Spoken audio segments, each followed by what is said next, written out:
नमस्कार दोस्तों, मैं अंकुर उपाध्याय स्वागत करता हूं आप सभी का आपके अपने YouTube channel share market analysis में। दोस्तों यहाँ पे आज के सेशन में बाजार में आपको मॉर्निंग के सेशन में गिरावट देखने को मिल रही है और इस गिरावट में आपको क्या करना चाहिए इसी के बारे में बात करूंगा। अगर हम निफ्टी की बात करें तो 18,695 ऑलमोस्ट 700 कह सकते हैं हम, लगभग 117 पॉइंट्स की गिरावट है। डेज लो पे कारोबार करते हुए दिख रहे हैं कहीं ना कहीं बाजार इस समय। सेंसेक्स 350 पॉइंट्स डाउन है और बैंक निफ्टी लगभग 215 पॉइंट्स डाउन ट्रेड कर रही है। इस गिरावट के पीछे का मेन रीजन है कहीं ना कहीं जो आप देख पा रहे हैं वो है ऑटो सेक्टर, जिसके सेल्स के नंबर आए और बाजार को बिल्कुल पसंद नहीं आ रहे हैं। कल से ही कहीं ना कहीं गिरावट देखने को मिल रही है। फाइनेंस सर्विसेज, अब बैंकिंग डाउन है तो कहीं ना कहीं फाइनेंस सर्विसेज स्टॉक भी नीचे है। आईटी सेक्टर जो एक आउट परफॉर्मर था वो भी हल्का फुल्का डाउन ही देखने को मिल रहा है आज के सेशन में। स्पेशली लार्ज कैप स्टॉक्स में पिटाई पड़ रही है आज।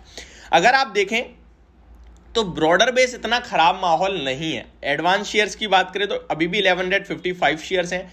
डिक्लाइनिंग शेयर्स की बात करें तो 815 है। लेकिन अगर ये रेशो आप निफ्टी में देखोगे तो पूरी तरीके से चेंज हो जाएगा।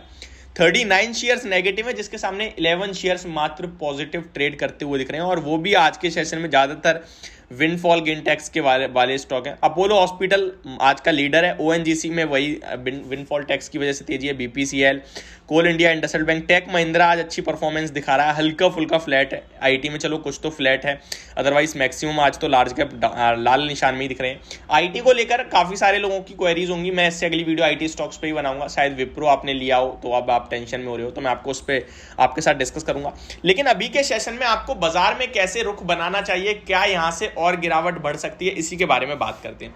तो सबसे पहले तो मैं आपको कल का हाल बताना चाहूंगा अमेरिका के बाजार में, जहां पे कामकाज हुआ, काफी वॉलेटिलिटी देखने को मिली और एट द एंड अमेरिका के बाजार लगभग 194 पॉइंट्स डाउन ही क्लोजिंग देते हुए दिखे। एक समय ऐसा था कि 34,129 का अमेरिका के बाजार में डाउ जोन्स में लो लगता हुआ देखा आप सभी ने, जो कि अराउंड 400 पॉइंट्स डाउन था। नीचे से देखें तो आप ऑलमोस्ट ऑलमोस्ट 250 पॉइंट्स की रिकवरी देखने को मिली है आपको अमेरिका के बाजार में। तो ये एक चीज थी जो आपको बतानी चाहिए। नेस्डेक इंडेक्स फ्लैट बंद होते हुए दिखी, तो ये पॉजिटिव है। यानी कि आईटी स्टॉक्स जो नेगेटिविटी दिखा रहे हैं, ये मेरे हिसाब से आपको बाइंग अपॉर्चुनिटी यूज करना चाहिए, क्योंकि ऐसा नेस्डेक इंडेक्स से तो कोई इशू नहीं है कि गिरावट के संकेत आ रहे हो। एग्जैक्टली अगर मैं नेस्डेक इंडेक्स को देखूं यहाँ पे डाउ जोन्स में जाके, तो फ्लैट टू पॉजिटिव बंद हुए हैं, तो यहाँ पे कोई दिक्कत नहीं थी। तो मुझे लगता है आईटी स्टॉक्स दोबारा आपके लिए रडार पे रखने चाहिए। अब कुछ ऐसे स्टॉक्स जहां पे इस समय खरीदारी करने के मौके ढूंढने चाहिए आपको।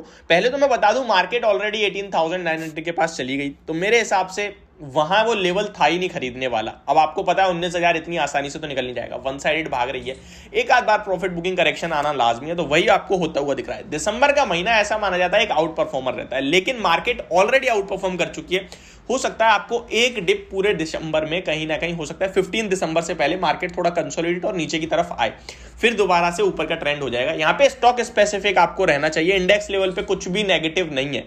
अभी आज जॉब्स डाटा आने वाला है अमेरिका के बाजार का, तो वो देखने वाली बात है कैसा आता है कैसा रहता है। बाकी ज़्यादा कुछ इंपैक्ट नहीं है। जॉब्स डाटा का भी बहुत कम ही इंपैक्ट पड़ता है मार्केट पे।